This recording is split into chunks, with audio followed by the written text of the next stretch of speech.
The Australian government has announced a long-awaited crackdown on gambling advertising. We do have a lot of clients when they are first coming in and they've stopped gambling, and they talk about how some of the triggers are those advertisements. Phoebe Smith is a team member at both Gambling Help WA and Centrecare. Especially, if they're watching sports with their friends, they're getting those advertisements and they don't want to see them, but they don't have any control around that. And what we're doing as well through Centrecare is trying to go out to different schools and provide a lot more education about what gambling is and the harms to counteract some of that as well.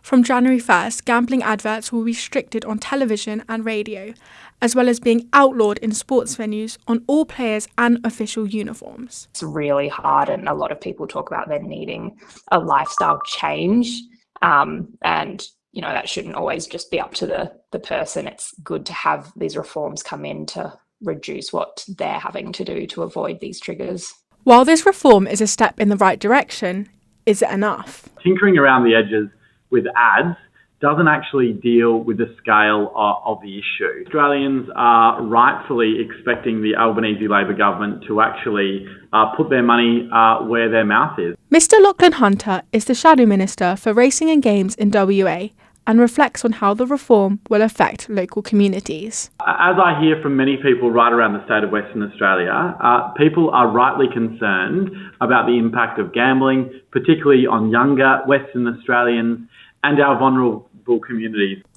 When looking ahead, the Shadow Minister doesn't believe that gambling advertising and gambling as a whole should be banned outright. It is a pastime in Australia.